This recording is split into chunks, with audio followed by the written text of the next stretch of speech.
വയനാടിനൊപ്പം തന്നെ അതിജീവനത്തിന്റെ പാതയിലാണ് കോഴിക്കോട് വിലങ്ങാടും. ഉരുൾപൊട്ടലിന്റെ ഭീതി ഇനിയും വിട്ടുമാറിയിട്ടില്ലെങ്കിലും മേഖലയിൽ പുനരധിവാസ പ്രവർത്തനങ്ങൾ ഊർജിതമാണ്. മേഖലയിലെ കെട്ടിടങ്ങളുടെ ആവാസയോഗ്യതാ പരിശോധന ആരംഭിച്ചിട്ടുണ്ട്. ജില്ലാ കളക്ടർ നിയോഗിച്ച 4 പ്രത്യേക സംഘങ്ങളാണ് പ്രദേശത്തെ വീടുകളും മറ്റ് കെട്ടിടങ്ങളും പരിശോധിക്കുന്നത്. നഷ്ടമായ രേഖകൾ വീണ്ടെടുക്കുന്നതിനായി സംഘടിപ്പിക്കുന്ന അദാലത്ത് നാളെ സെന്റ് ജോർജ് ഹൈസ്കൂളിൽ നടക്കും. ഉരുൾപൊട്ടലുണ്ടായ അടിച്ചിപ്പാറ, മഞ്ഞച്ചീളി, പാനം മേഖലകൾ കേന്ദ്രീകരിച്ചാണ് ജില്ലാ കലക്ടർ നിയോഗിച്ച സംഘം പരിശോധന നടത്തുന്നത്.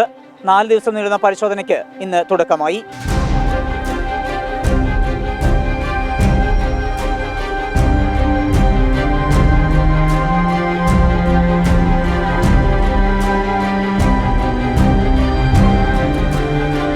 സംഘത്തിൽ ജിയോളജിസ്റ്റ്, ഗ്രാമപഞ്ചായത്ത് അംഗം, ഗ്രാമപഞ്ചായത്തിലെ engineer, health inspector, village officer, PWD ഉദ്യോഗസ്ഥൻ എന്നിവർ ഉൾപ്പെടുന്നു. ഈ സംഘം തറയുടെ ഉറപ്പ്, ചുമരിന്റെ ബലം, മേൽക്കൂര എന്നിവ പരിശോധിച്ച് കെട്ടിടത്തിന്റെ ബലക്ഷയം സംബന്ധിച്ച് റിപ്പോർട്ട് തയ്യാറാക്കും. ഉരുൾപൊട്ടലിൽ ഒഴുകിവന്ന ഉരുളൻ കല്ലുകളും ചെളിയും മണ്ണും ചേർന്നടിഞ്ഞ അവശിഷ്ടം കെട്ടിടങ്ങൾക്ക് ഭീഷണിയാണോ എന്നതും പരിശോധിക്കുന്നുണ്ട്. പരിശോധന പൂർത്തിയാക്കി സംഘങ്ങൾ തിങ്കളാഴ്ച വടകര RDOക്ക് റിപ്പോർട്ട് സമർപ്പിക്കും. അതിനിടെ ദുരന്തത്തിന് ഇരയായവരിൽ പലരും വാടക വീടുകളിലും ബന്ധുവീടുകളിലുമാണ് കഴിയുന്നത്. കുറേ ആൾക്കാർ പിന്നെ വാടക വീട് എടുത്തിട്ട്, അതായത് ഇവിടുത്തെ കുറേ ഇവിടുന്ന് പാരിഷ്കളിലെ ക്യാമ്പ് വെള്ളിയോട് സ്കൂളിലേക്ക് മാറ്റിയായിരുന്നു. അപ്പോൾ ആ പരിസരത്ത് കുറേ വീടുകൾ കിട്ടിയെടുത്ത് കുറേ ആൾക്കാർ അവിടെ ക്യാമ്പിൽ നിന്ന് അങ്ങോട്ട് മാറി.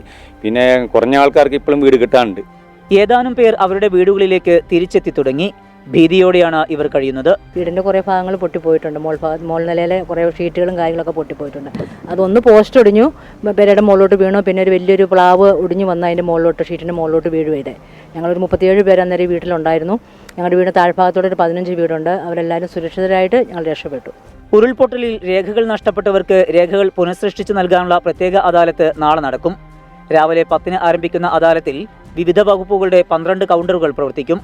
ഉരുട്ടിപ്പാലം വഴി വലിയ വാഹനങ്ങൾ കടത്തിവിട്ട് തുടങ്ങിയതോടെ 16 ദിവസത്തിനു ശേഷം വിലങ്ങാട് മേഖലയിലേക്ക് ബസ് സർവീസ് ആരംഭിച്ചു. ഒരാളുടെ മരണത്തിനും കോടികളുടെ നാശനഷ്ടങ്ങൾക്കും വഴിവെച്ച 70-ലധികം ഉരുൾപൊട്ടലുകളാണ് ഈ പ്രദേശത്തുണ്ടായത്. 100 പ്രഭവ കേന്ദ്രങ്ങളുണ്ടെന്ന് ഡ്രോൺ പരിശോധനയിൽ കണ്ടെത്തിയതോടെ ഓരോ നിമിഷവും ആശങ്കയിലാണ് പ്രദേശവാസികൾ. ഇവരുടെ പുനരധിവാസം എന്ന് സാധ്യമാകുമെന്നാണ് ഇനി അറിയേണ്ടത്. വിലങ്ങാട് നിന്ന് രജീഷ് കരുവള്ളൂരിനൊപ്പം സമീർ സി മുഹമ്മദ്, 24.